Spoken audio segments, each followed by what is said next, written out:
So this is the first real national debate. And one thing that happens during the course of it that is important is, even had the Constitution been rejected, this debate really does create national political networks, both in support of ratification and against ratification. You have the same pamphlets being and newspaper articles being reprinted in different places, using the same arguments.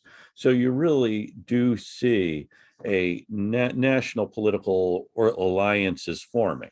They're not going to be permanent political alliances. And one thing that was true up till the middle of the 19th century is that political alliances tended to fluctuate. We've had the two kind of same parties in place now for 150 years, more than that. And so there's really isn't the fluctuation. There is kind of a fluctuation we see now with both, but this is a period of fluctuating political alliances. And I suspect if I were around in 1787 and 88, and by the way, every time I teach this course or think about this, I come out on a different side of the question. I suspect the Constitution probably would have been rejected had it simply been put to a vote. And for a number of reasons we will get into. And so it's unclear who would have won had this simply been a popular vote or a national vote. And I'm not saying that because it wasn't, the Federalists pulled a fast one on everyone, but it is simply the nature of the debate too did seem to change minds. So we can see among supporters, I do have a really nice PowerPoint, and so I want to show it to you because I took so much trouble creating it.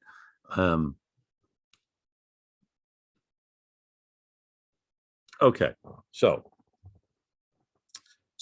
you'll recall at the convention itself, George Mason, Elbridge Gerry, and Edward Randolph said they would not support ratification. And James Madison, of course, is in support. We'll just talk. Okay, so you have some of those who oppose the ratification of the Constitution are state legislators, and it was for this reason that the Constitution puts the power to ratify in state conventions instead of in the state legislatures. The legislatures are going to lose power under this and would be wary of creating a national system. So they are not going to be part of the discussion, nor is Congress for that matter. In fact, when the Constitution gets to Congress, Richard Henry Lee of Virginia, the gentleman you see on the right here, thought that Congress actually should propose amendments. It's very clearly written in the Constitution. Well, it's actually the Congress isn't mentioned at all. Congress's only job is to transmit this to the state so that the states can call ratifying conventions. And Lee, Richard Henry Lee of Virginia, is opposed to the Constitution because he sees it actually destroying Congress as well as destroying state power. And there's actually an interesting exchange of letters between Lee, the man on the right, and Samuel Adams on the left. Adams, whose entire career had been spent fighting the centralized power of the British government, now sees this government creating something that also will be a distant, unrepresentative government. And Adams wrote to Richard Henry Lee, "I confess, when I enter the building, I stumble at the threshold. I meet with a national government instead of a federal union of sovereign states." What really got Adams, as well as Richard Henry Lee, was the first phrase of the Constitution. And what is the first phrase in the Constitution?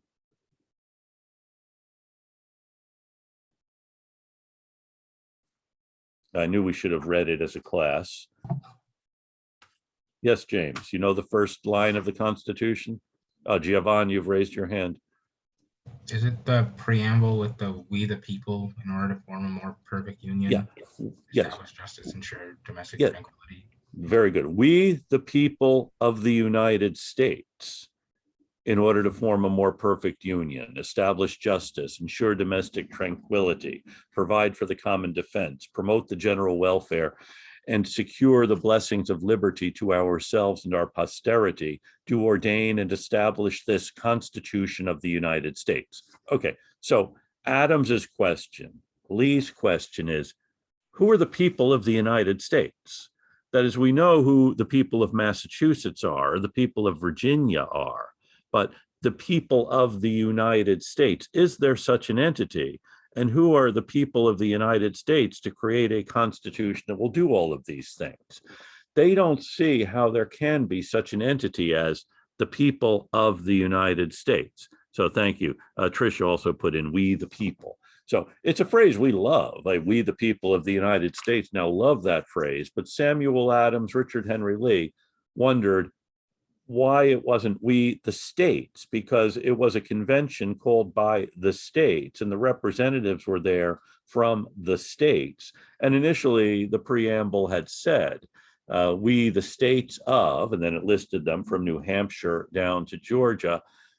But then, of course, Gouverneur Morris thought it was more salubrious to make it we the people of the United States, which it certainly was.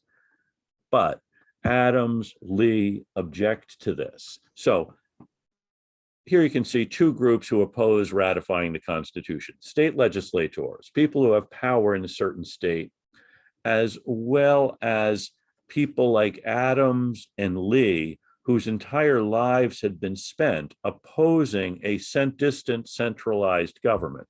By the way, Richard Henry Lee is also known as, he's also notable because he is the guy who introduced the resolution back in 1776 that these 13 colonies are and of right ought to be free and independent states. So here you see this opposition from Adams and Lee. And then Patrick Henry, governor of Virginia, also very much opposed to this because he sees Virginia's power waning. And again, Henry, like Lee and Adams, had spent his entire career opposing a distant monarchical power. Now, the latter part of his career was devoted to augmenting his own power in Virginia, so he's not really willing to give that up. And Henry is one of the most effective lawyers of his day. And we'll talk more about him as we go on. Among the others you see in opposition are people who had been in the militia as opposed to the Continental Army. So if you had served in the state militia, your loyalty is more going to be toward your state or your community than to this national entity. Maybe I should have started off by talking about who supported this, because there is also a group. George Clinton, governor of New York, not to be confused, of course, with George Clinton, the Grand Master of Funk, also opposed ratification for the same reasons that Henry did, that is, New York's power would be eclipsed, as well as the fact that this was going to trample on liberty and so on. I don't want to make it seem like everyone who opposed ratification had some self-interested motive, unlike those who supported ratification, who simply had the good of the public in mind. You also see opponents of established churches, the Baptists, the Presbyterians, religious dissenters, opposing this because they see in a national government there won't be the kind of protection of religious liberty that the states are beginning to create, such as the Virginia Statute for Religious Freedom. There's also a fear from some members of established churches because the Constitution does not allow a religious test for anyone to hold an office under the United States.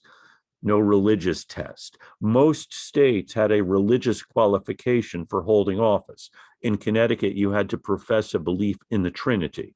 In Massachusetts, you had to be a professing Christian in order to hold office. But the Constitution forbids any kind of religious test.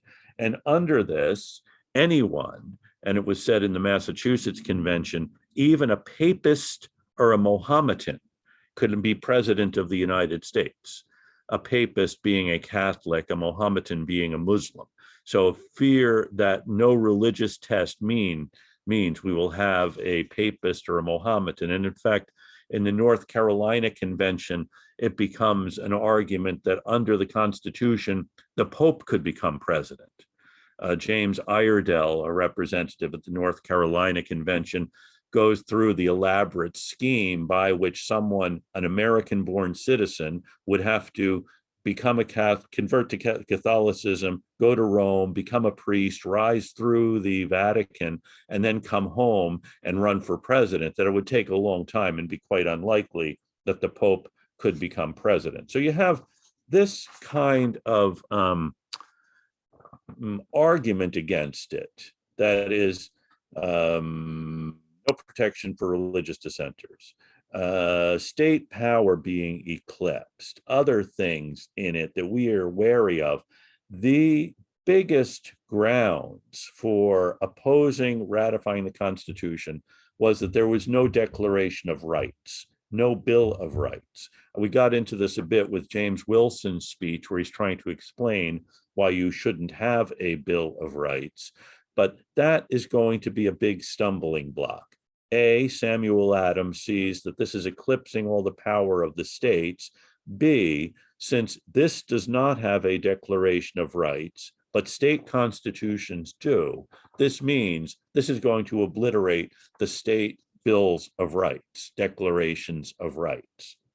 And then secondly, another ground for opposition is going to be to look at specific clauses of the Constitution and see things that you know are going to be dangerous or not really work very well. For example, the no religious test. Some of you may say, oh, we like that. That's a great idea. Others say that's going to allow the Pope to become president. There's also the fact that Congress will be the judge of the qualifications for members of Congress. And Congress also has jurisdiction over times and places for elections of members of Congress. So that means Congress can say, okay, the representatives from Massachusetts will all be elected on next Sunday morning in Worcester. You can go out there to vote for your members of Congress. That is, it's up to Congress to determine the times and places of elections for members of Congress. Won't that give Congress absolute power to determine who is in Congress? And also, it says Congress will, from time to time, publish a journal of its proceedings. Well, why from time to time instead of every year or every month? Congress will also have the power to arm and discipline the militia. So Congress will have control of the state military forces. So you have these real fears of the power in this government becoming overwhelming, as well as the fact there is no limitation on it, no Bill of Rights. Okay, so I don't know why George Clinton keeps popping up. James Wilson is one of the first to mobilize here. We talked a bit about Wilson's argument last time. Another is Noah Webster. Wilson argues that any power not given is reserved. There's no need for a Bill of Rights.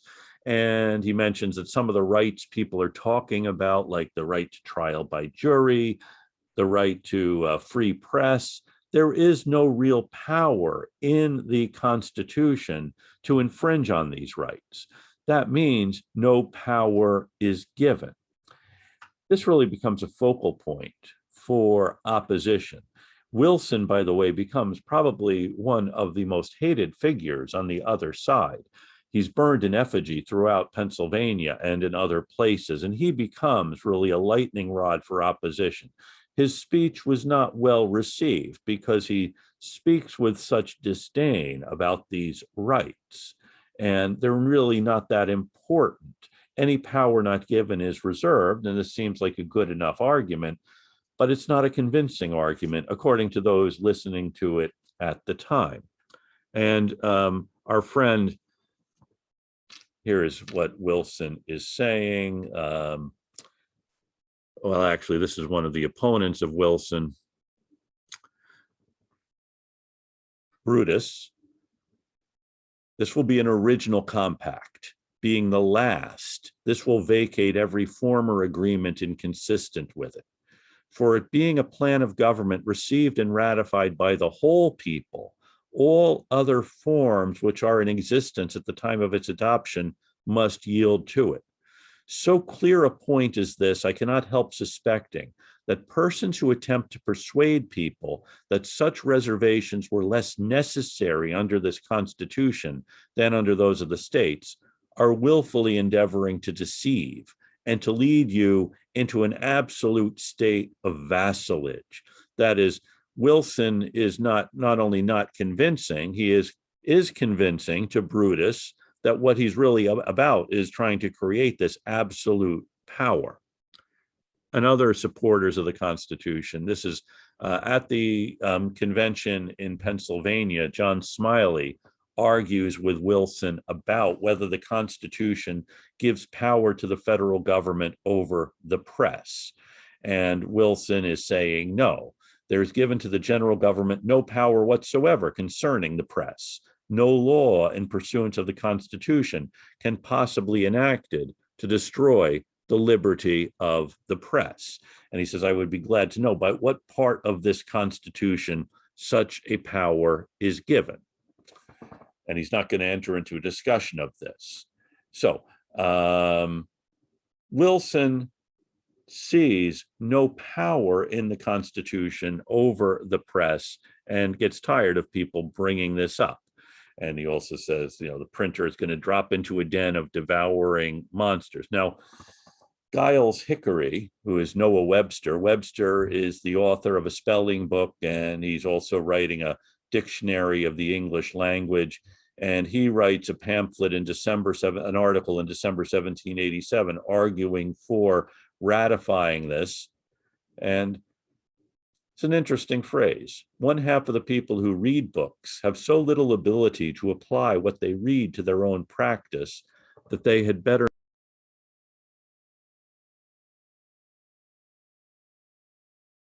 Professor, you muted yourself.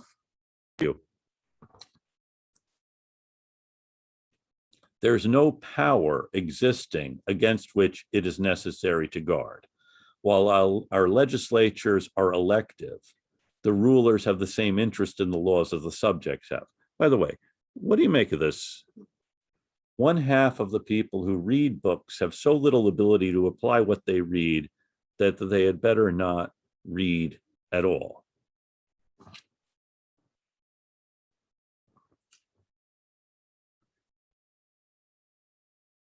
Do you find that to be true?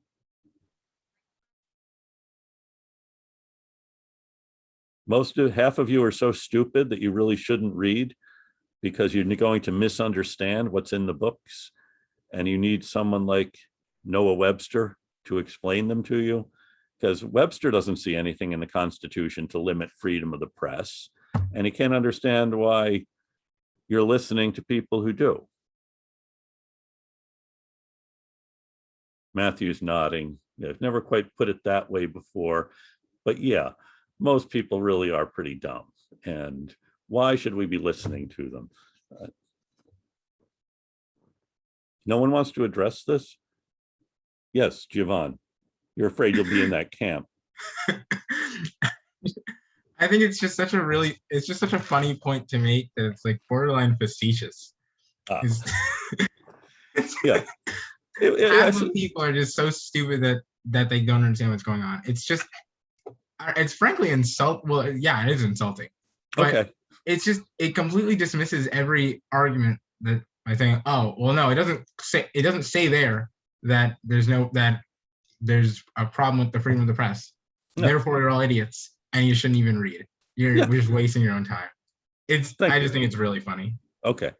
And I think you'd have a point if there was ever any other evidence that Noah Webster had a sense of humor. I certainly would think that would support it. Yes, Haley. I was just gonna say it's like super, super harsh.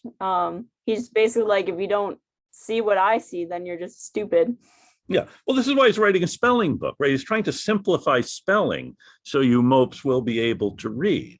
And then he writes a dict. By the way, one of the reasons he wants a stronger central government is because he tried to get his book copyrighted. And to do that, he had to go to every state and get the legislature to pass a copyright law for it. So he's definitely in favor of this because it will protect copyrights. But yeah, Anthony. There might be some books, that are written with the assumption that the reader has a certain level of knowledge about the subject. Mm-hmm. And so I guess if someone reads that, they might not fully comprehend what they're reading just because they don't have the knowledge already. I don't think that's what he's talking about. I don't agree with him. I'm just saying that that could be an instance where you might not get enough out of reading something. Okay. But that's not what he's saying, though, I don't think. Okay, well, thank you. Paul? So I sort of agree with him to a point if we switch out stupidity with bias, because I feel like when people read stuff with a certain like bias or thought in their mind, they then get what they want to get out of that article or that reading and don't get what the author intended. Okay, that's a plausible explanation. But alas, he does use stupidity and not bias. But I definitely can see what you're saying. Often we do want to read things that agree with what we already think and not challenge. Okay, good. So, Webster writes this. He writes a whole series about why you should ratify the Constitution. But it's really the tone that's going to hang him up. The same way Wilson's tone is going to hang him up. Thomas Jefferson will write that Wilson's speech was good for the audience for which it was intended. And Wilson is at a certain level where he's not really going to be reaching the people that Webster says are too stupid to understand the arguments. And if you're beginning a political argument saying most people aren't going to understand this because we're way smarter than they are, we do live in a society where the majority rules. So Adlai Stevenson, who was a candidate for president in the 1950s, the Democratic nominee, someone once told him, "You have the support of every thinking American." And he said, "That's too bad. I need a majority." And comments like that didn't endear Stevenson to those who were not, he wouldn't consider thinking Americans. Anyway, we're getting off the subject of what's happening here in 1787 with this big argument about ratification. On one side, you have people like Richard Henry Lee, Samuel Adams, Patrick Henry, people whose base of support was in a state, and those who saw the ending of no Bill of Rights as being a dangerous thing. And Wilson tries to explain why a Bill of Rights would be unnecessary. Webster goes further and talks about why a Bill of Rights would be dangerous. After saying, most of you probably won't understand the reason for this, but take my word for it. You have that side arguing against this.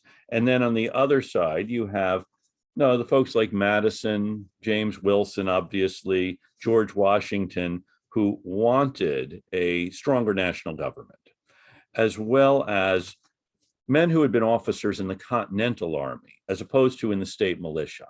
They tended to support this, as well as merchants in the cities.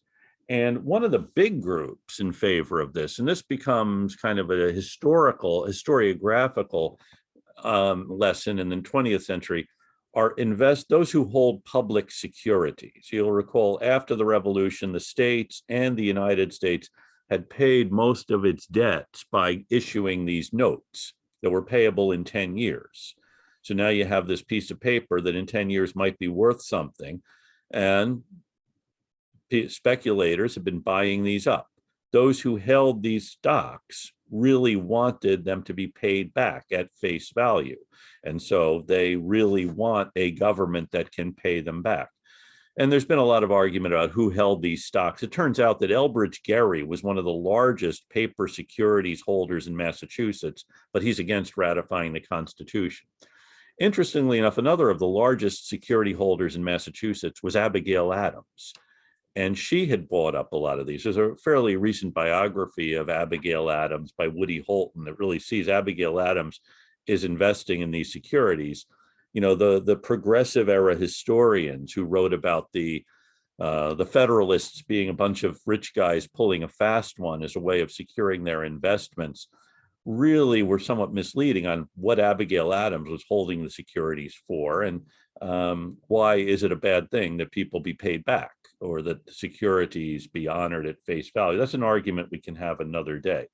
Anyway, you have this big national debate happening, but it's also happening state by state, as each state is going to call a convention, and there will be an election in that state for members of the convention, then debates in the convention. And the first 3 states to call conventions are relatively small ones: Delaware, New Jersey, Georgia. Georgia wants to get the Constitution ratified because Georgia needs support against the Creek and the Cherokee Indians that Georgia is always fighting with. So Georgia is on board, right? In fact, Georgia, New Jersey, and Delaware ratify unanimously at their conventions. Pennsylvania is the only big state to call a convention, and this is in the fall of 1787. Before we get, we'll get to Pennsylvania in a minute. The Federalists, supporters of the Constitution, really do take the tack that Wilson and Webster had of ridiculing these people who don't agree with them, who are afraid of changing the system. In fact, one of my favorite Federalist articles is called Recipe for an Anti-Federalist Essay. Wellborn 9 times, aristocracy 18 times, liberty of the press 13 times repeated, liberty of conscience once, Negro slavery once mentioned, trial by jury 7 times, great men 6 times repeated, Mr. Wilson 40 times, and lastly, George Mason's right hand in a cutting box. That is, this is how you can write an anti-federal essay. Just put all of these things together: liberty of the press, freedom of conscience, Negro slavery, great men, and then Mr. Wilson 40 times. And it says, put them together, dish them up at pleasure. These words will bear roasting, broiling, or frying, and they will bear being served after once used a dozen times to the same table and palate. You see the same arguments cropping up against ratifying that, according to the Federalists. On the other hand, there really is something in the opposition to this. The absence of a Bill of Rights is a big thing and a serious thing. And one of the people who really points this out is Thomas Jefferson. James Madison sent him a copy of the Constitution, also sent him Wilson's speech. And Jefferson said that Wilson's argument might have done for the audience Wilson intended it for, but he says it won't do for Americans. And it's a legalistic argument that Wilson is making. And Jefferson says that a Bill of Rights is what the people are entitled to against every government on earth. Madison also thought a Bill of Rights would be worthless. But Jefferson points out, Madison says, if a Congress wants to violate the Bill of Rights, it can. But Jefferson points out, if there is a clearly written Declaration of Rights and the government oversteps it, someone who has been aggrieved by this can go to court. Whereas if there is no Declaration of Rights, it really is too bad. So it's not going to prevent a legislative body from doing that which it ought not to do. But after the fact, someone who has been injured will have recourse in the courts. So it's an argument for what later we will call judicial review, something that is just coming into focus now, that the courts will play a role in this, even though the Constitution doesn't really say anything about this. And Jefferson says that the absence of one staggers any inclination he has to support this. Jefferson, by the way, writes, knowing how much Madison was invested in this, does tell him the things he liked about the Constitution. He likes the fact that the federal government doesn't rest on the state legislatures. He also likes the fact that there's a division of powers between executive, legislative, and judicial branches. And he also likes the lower house having the power to begin tax bills. And for this reason alone, Jefferson says, he supports the idea of letting the people elect their representatives in the lower house. And he also really likes the compromise between the large states and the small states. And he also likes the fact that the voting is by representatives, that is, by individuals in Congress rather than by states. And he also likes the fact that the executive can veto legislation. But then there are things he doesn't like, and the big one is the absence of a Bill of Rights. The second thing he doesn't like is the president can be re-eligible for election throughout his whole life. And the president, he says, will be a bad edition of a Polish king. Once a president is in office, he will be constantly reelected, and both England and France will try to secure an Anglo man or a Gallo man as president. And this really is going to be a dangerous thing. The House of Representatives, Jefferson didn't think would be up to the task of challenging presidential influence. By the way, John Adams, who's the American minister to London, Jefferson's the minister in France, also finds things he doesn't like in the Constitution, and he and Jefferson write to each other about it. Adams finds it difficult to reconcile himself to the Constitution because he thinks the Senate will have too much power. He thinks the Senate will become a nascent aristocracy. And he writes to Jefferson, "You are afraid of the one, that is, the president, I of the few. We both believe that the many should have a full, free, fair, perfect representation." So Adams would increase the president's power, take power away from the Senate. So you have these two guys who aren't the kinds of cranks that Webster is denouncing, having serious objections to the Constitution. And you also have others having serious objections to it. I think you really can't discount the opponents of it for being a bunch of cranks who don't quite understand what Webster and Wilson are about. So, are there any questions before I venture on with more on this?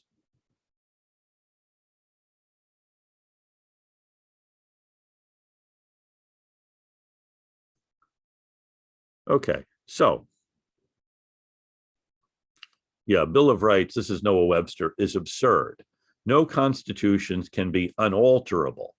So if our posterity are bound by our constitutions and can't annul or amend them, they're to all intents and purposes our slaves. So Webster is against a Bill of Rights because constitutions can't be altered. And here is the recipe for an anti-federal essay. And here is Jefferson.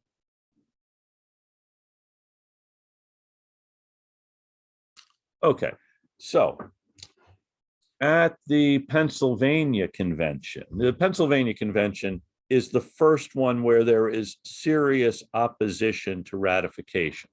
And the supporters, the proponents of the Constitution in Pennsylvania wanted to get this thing through quickly.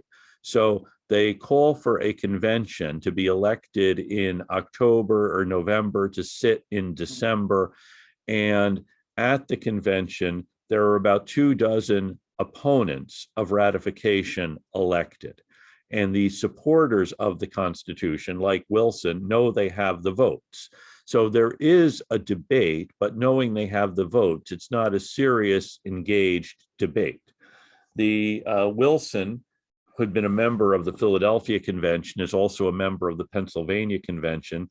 And he begins the Pennsylvania Convention with a speech saying that we have four choices. One, dissolve the individual sovereignties of the states and become a consolidated empire, or become 13 separate, independent, unconnected commonwealths, or become 2 or more confederacies, or adopt this comprehensive federal republic. Another very good speech on the part of Mr. Wilson. And Wilson gives a really interesting argument as to why this would be better than the other 3 alternatives he mentioned. But then one of the opponents says, okay, so why is there no Bill of Rights? And once again, Wilson ventures into saying, first he says, we didn't think of it until it was too late. Second, some states don't have bills of rights. South Carolina, Delaware, New Jersey, New York, Connecticut, Rhode Island. And he asks if the people in those states are less free or secure than those in others. And he also asks, how can you enumerate some rights and leave others unprotected?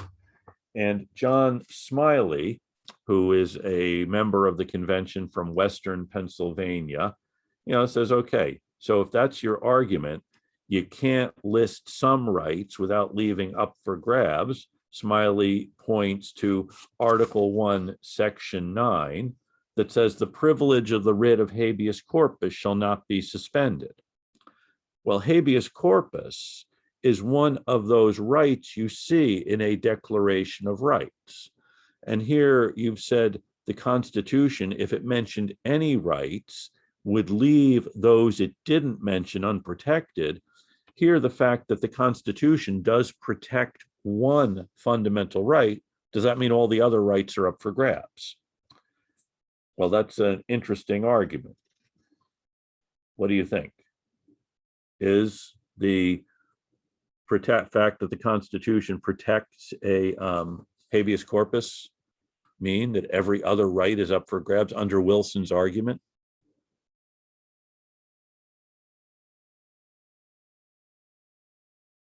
Yes, Jovan. I would say it does. It seems like Wilson's basically arguing that we can't give him a Bill of Rights because if we do, we're not protecting the other ones. Yeah. But yeah, if he's saying the problem is that if we state a right, then all other non-stated rights don't exist. Well, then by stating a right, that's what you're saying. So yeah, his argument kind of kills itself. It does, yeah.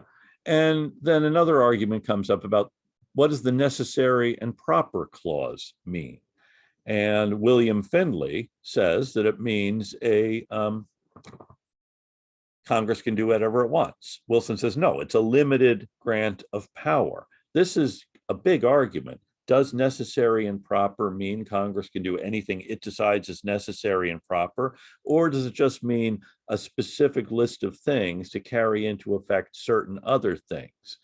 And here it's really a matter of trust. Another piece that comes up here is the Supremacy Clause does make this Constitution the supreme law of the land. Another of the opponents of ratification says, well, this means any states that do have bills of rights, that's now irrelevant because this Constitution is the supreme law of the land.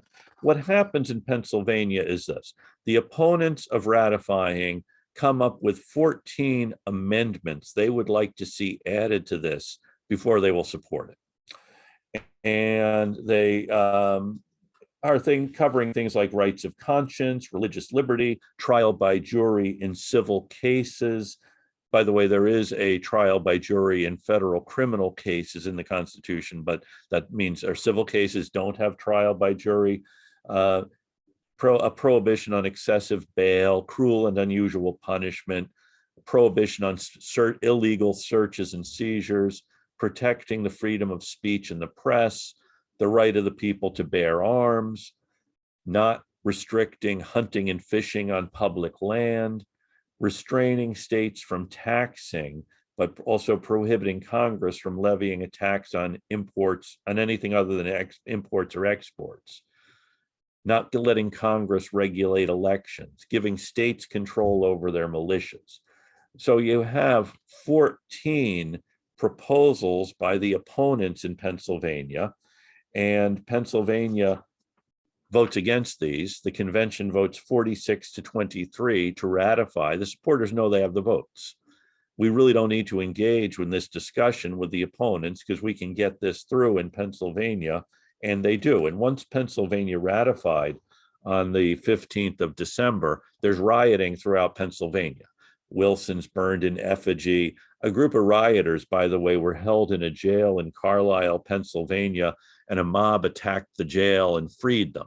So anyway, 1787 begins with a civil war happening in Massachusetts. It ends with civil war in Pennsylvania over the Constitution being created to solve these problems. And Pennsylvania is really something of a debacle for both sides. On the one side, you had the opponents, well-organized, articulate, thoughtful, but they don't have the votes, and they're not going to get listened to.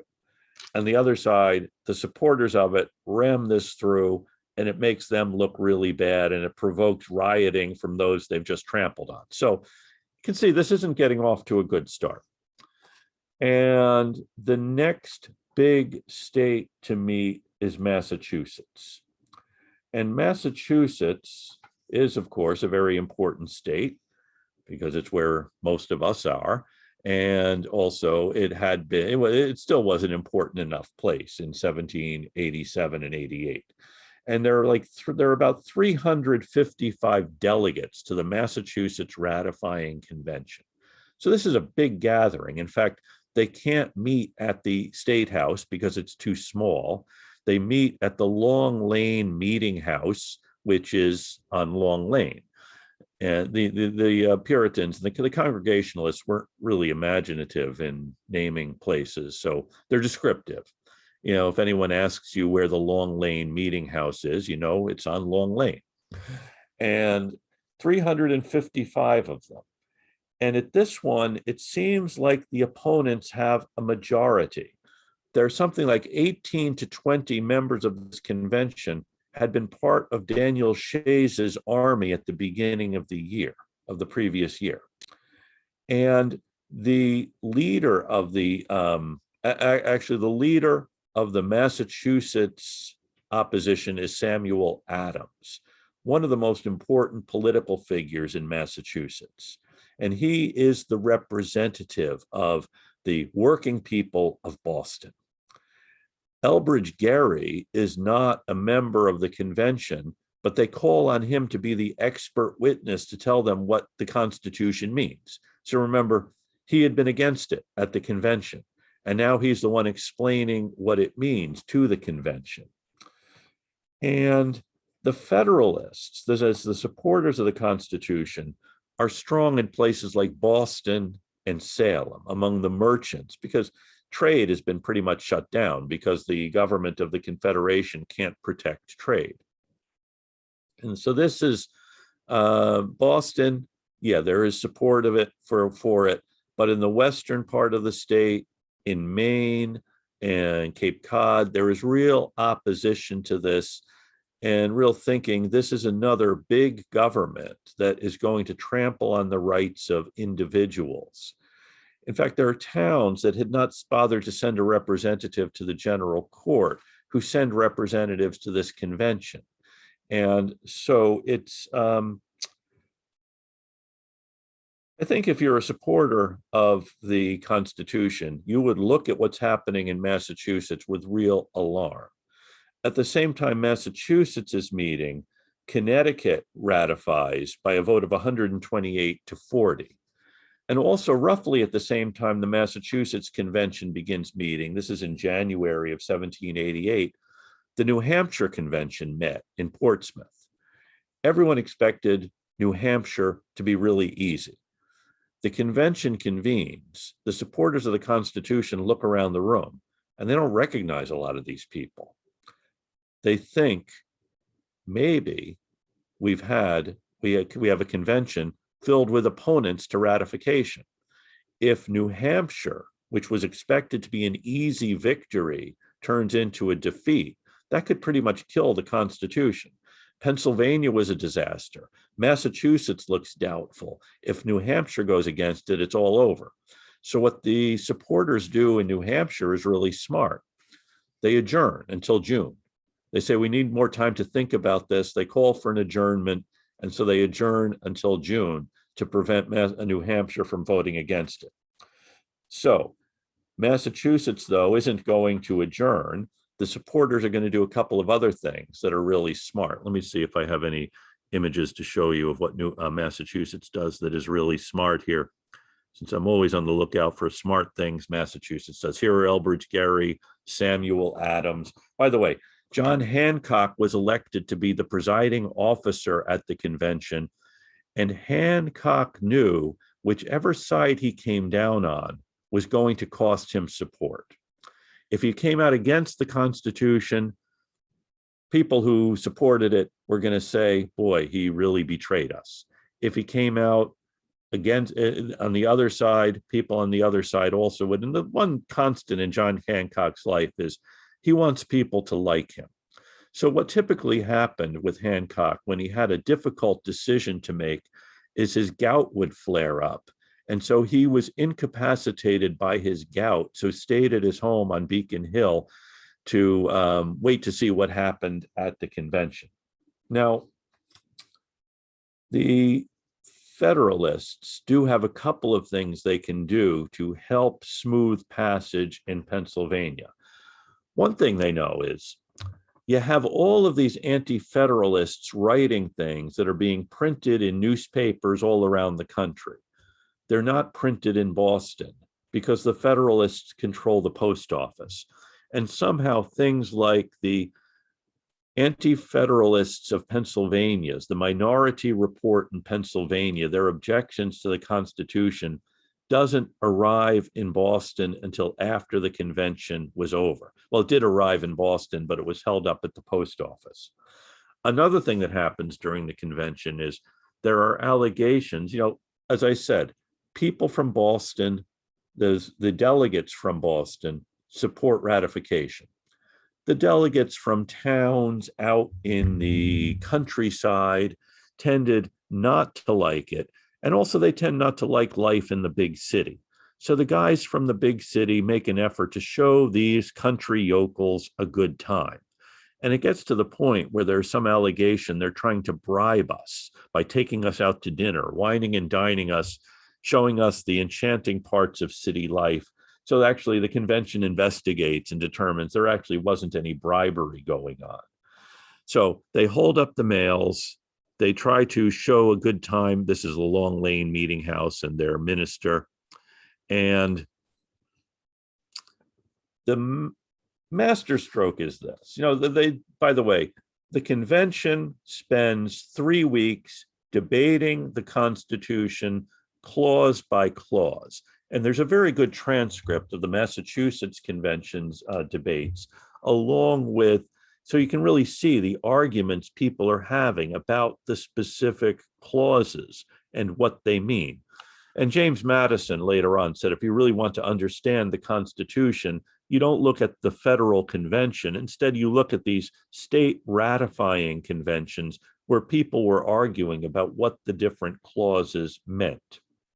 Now, as this convention is meeting, a group of supporters of the Constitution see they're probably going to lose in Massachusetts unless they concede something to the opponents. They realize Wilson's argument, Webster's argument, anything not given is reserved, isn't really making it. So they need to accept some amendments. Now, at this point, the opponents of the Constitution think what we can do is kill this whole thing, have another convention that will come up with a plan we will like better, and that will pretty much end this Constitution as we know it. They don't want that to happen. That is, the supporters don't want that to happen. They want to save this, and they know the only way they do it is by conceding something to the opposition. So they really can't just come out now and say, hey, we've changed our minds about adding amendments. Now we think amendments are okay. They have to find someone else to do it. And the person to do it is John Hancock. So a group of the supporters of the Constitution call on Governor Hancock at his home on the top of Beacon Hill. And there are two different theories about what happened there, two different accounts about what happened at this meeting. Both accounts say that the Federalists, came up with a list of amendments they could support. And they want Hancock to present them as though they are his own. The second piece of this, which might have happened too, is they tell Hancock, the news from Virginia is probably not going to ratify the Constitution. If Virginia isn't part of the Union, but 9 states are, George Washington cannot be president if Virginia isn't part of the Union. This nascent republic is going to need a president, someone who is known, respected, loved throughout the country. And if not Washington, who is there? Who is there, Governor Hancock, that could unite the people of the 9 states who ratify the Constitution? It's unclear if that is exactly what happened. One of the people at the meeting says, yes, we told Hancock that if Washington can't be president, well, it's likely we will need someone known and respected throughout the country. And what we do know is that on the last day of the convention, Hancock was carried into the convention in a sedan chair. He's wrapped in gauze because he's suffering from the gout. And he reads a wonderful speech talking about the need to save the Union and save the Republic, and also presenting a list of amendments and saying that Massachusetts will support these amendments once the Constitution has gone into effect, that we will ratify the Constitution and then use our prestige among the states to secure these amendments. And then he proposes 9 amendments, which are somewhat different from the Pennsylvania amendments. All powers not expressly delegated are reserved to the states. There will be 1 representative for every 30,000 people. Congress won't have power over elections. Congress can't lay direct taxes or grant monopolies. Grand juries are essential. The Supreme Court won't have jurisdiction over some cases coming up between states. Federal civil cases will have jury trials, and Congress won't allow anyone holding any office to receive a title of nobility. So they're less striking than the Pennsylvania amendments, but they are nonetheless amendments that Massachusetts will propose later on. Now, at the same time, this is happening. The merchants of Boston organize a rally by Boston's tradesmen. That is the guys who make things, who work on the docks. And remember, the economy has been pretty much shut down. So there's a rally at the Green Dragon Tavern of Boston tradesmen supporting ratifying the Constitution. And they invite Samuel Adams. Samuel Adams is the spokesman of the Boston tradesmen, the Boston working people. And Adams was the kind of Democrat with a small d who believed his job was to represent his constituents. And he thinks, if they disagree with me, maybe I should rethink what I'm thinking. Adams still isn't happy about the Constitution, but he will accept it with amendments. So on the convention ends in early February of 1788 with Massachusetts ratifying it. The vote is 187 for it, 168 against. So it's a 19-vote margin in Massachusetts to ratify the Constitution. And Massachusetts also proposes amendments. This means 6 states have ratified. And this really is something of a turning point, as Massachusetts says, we'll ratify it, but then we want amendments later. Rhode Island, by the way, has its town meetings in April, vote on the Constitution, and the Rhode Island vote is 237 in favor, 2,708 against. So Rhode Island rejects it. Then by May, Maryland and South Carolina also ratify and also propose amendments. That is, every state that ratifies after Massachusetts proposes amendments to be added later. And so then the summer of 1788, you have 4 states about to hold conventions: New York, Virginia, New Hampshire, and North Carolina. North Carolina is almost certainly going to reject it. And in fact, the North Carolina Convention does reject the Constitution. So that means 8 states have ratified. You need 1 more. New York, 46 of the delegates elected to the New York Convention are against ratifying it. They have come out against the Constitution. 19 support. So it's more than 2-1 in New York against the Constitution. And Governor Clinton of New York writes to the opponents in Virginia, George Mason, Patrick Henry, Edmund Randolph, suggesting some kind of concerted action. Let's propose the same kinds of amendments. And so the big question marks then are Virginia and New Hampshire. And in Virginia, you have another of these big conventions. It meets in Richmond. And Patrick Henry dominates the opponents. Henry is a great orator, one of the greatest orators of all time. And he points to the Constitution sitting on the table in the front of the room and talks about how that document will extinguish liberty and all of the horrors that will emerge from ratifying that document. In fact, during one of these orations, he talks about what will happen with liberty eclipsed. This is the summer in Richmond. It's hot and it's humid, and as Henry is speaking, a huge clap of thunder shakes the building. You really have to be a great orator to make a clap of thunder shake the building to reinforce what you're saying. And on the other side, the supporters are James Madison, and Madison sometimes spoke so softly people couldn't hear him. But as in Massachusetts, we have really good transcripts of the Virginia Convention debate. And Madison is trying to argue that a Republican system will work over a large area if it's organized along federal Republican principles. And Henry thinks that whole idea is ludicrous. You're giving power to a distant government, which will have its own interest, independent of the interests of the states. And you also have specific objections. There's no Bill of Rights. And then the big issues that come up are the issues of implied powers. That is a government which has implied powers and the implication that it can't exceed these powers.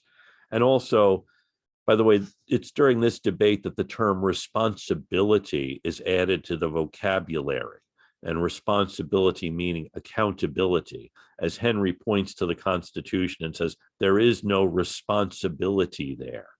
You know, everyone will be able to pass the buck to someone else.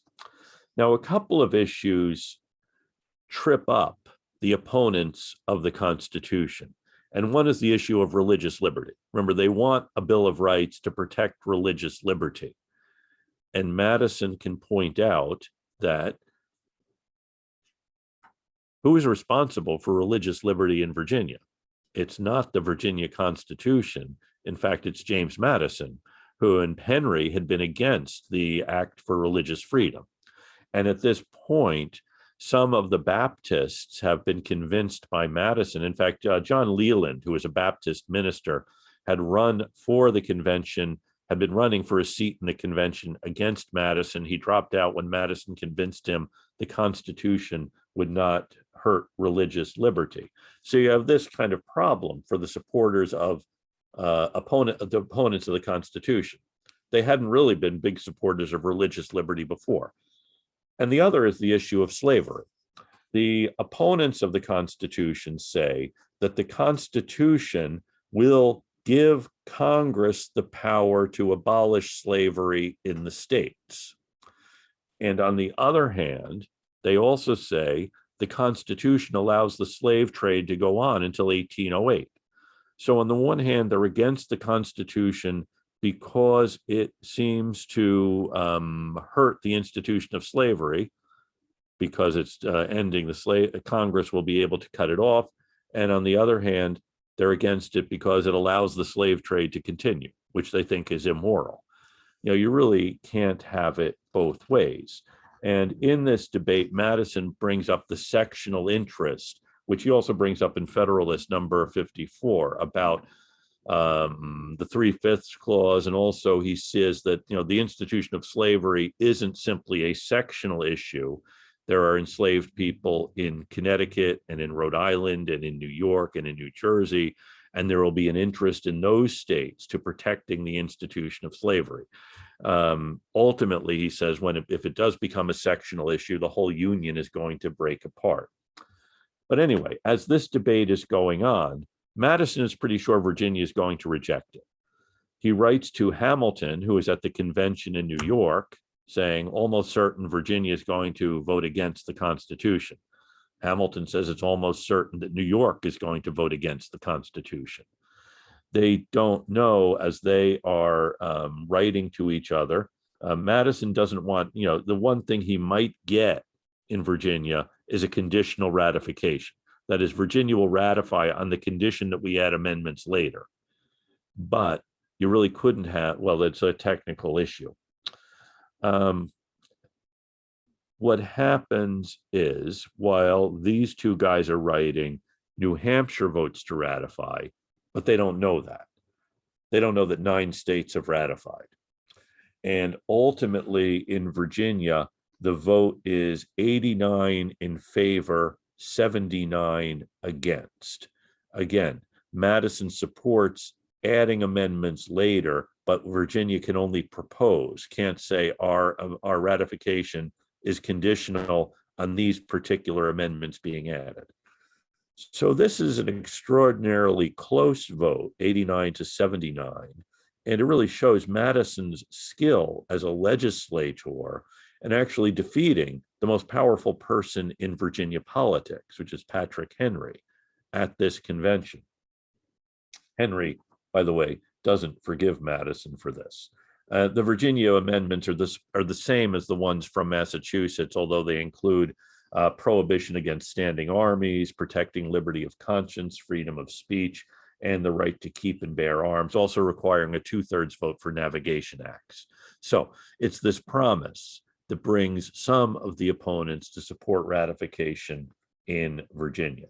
Now, in New York, once New York hears that Virginia has ratified and New Hampshire has ratified, New York votes to ratify, but also calls for amendments.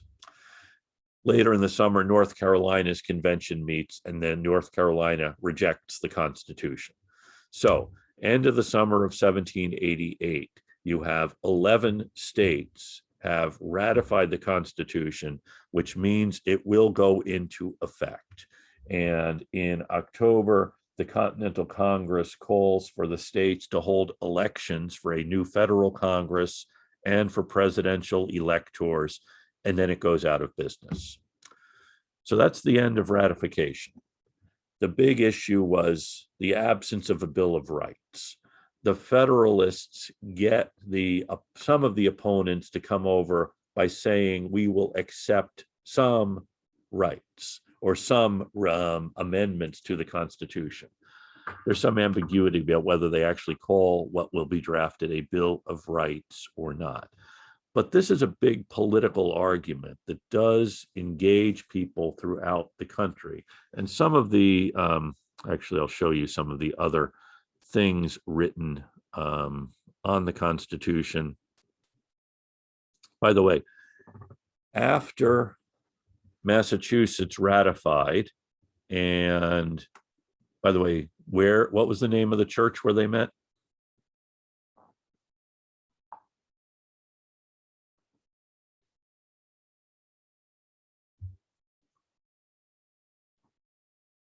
Yes, Jovan. Was it the Long Lane? Yes. Chapel? It was, yeah, Haley, was that what you're going to say? Yeah. The Long Lane Meeting House. They changed the name of Long Lane, and it still has this name. Anyone know what Long Lane is now called?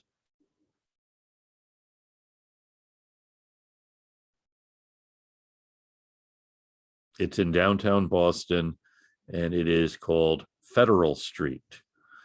And so I know you're glad to know that. And afterwards, so here you see this series of drawings of these pillars being raised. By the way, one of the most interesting of the Massachusetts opponents was Mercy Otis Warren, and she wrote her tract, The Columbian Patriot, observations on the new Constitution actually after Massachusetts had ratified. She wrote this for consumption in other parts of the country.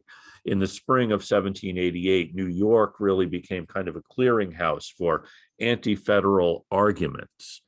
And this is Edmund Randolph, who comes out in support, George Mason, John Marshall, James Monroe, who are all at the Virginia Convention.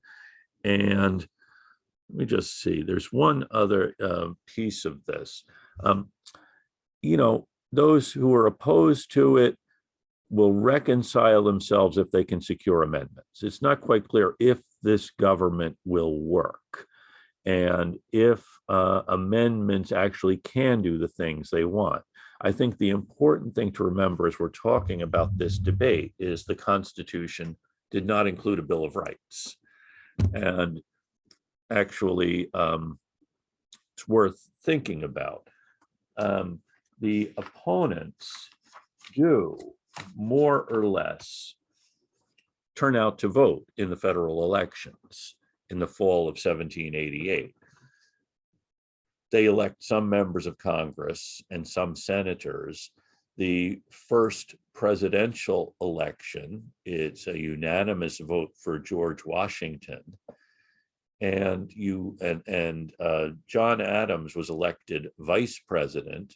In fact, Alexander Hamilton undertook to manage Washington's campaign, such as it was, by writing to the people who had been elected as electors. In some states, the electors were chosen by the state legislature. In other states, they're elected by a popular vote.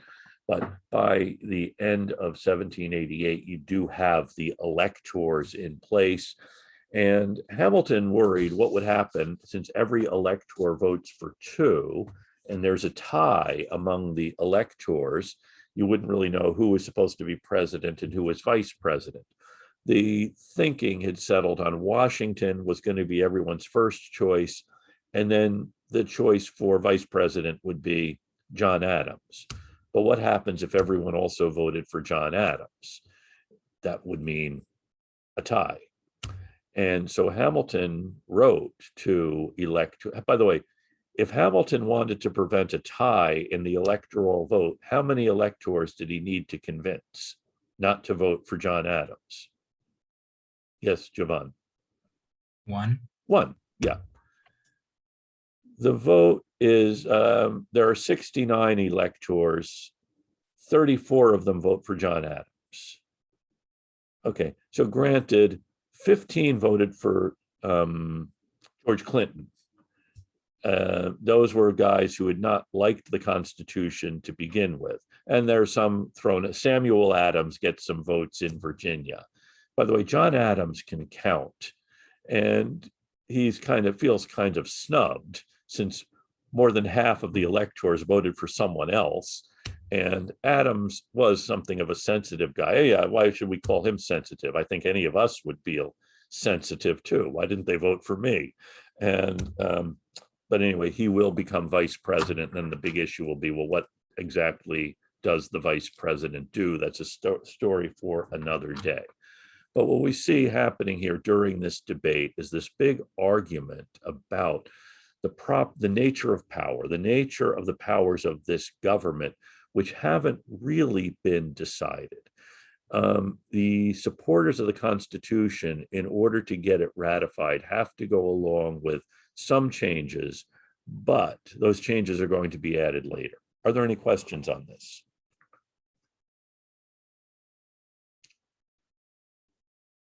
Okay, so this will be something to be thinking about on Wednesday when we meet. We'll have one of the quizzes, which I know you all enjoy so much. You'll have a chance to discuss this, and I will look forward to seeing you on Wednesday, and with more on ratification, well, more on what happens after ratification. Thank you. See you later. Take care. Thank you, Professor. Take care. Good to see you.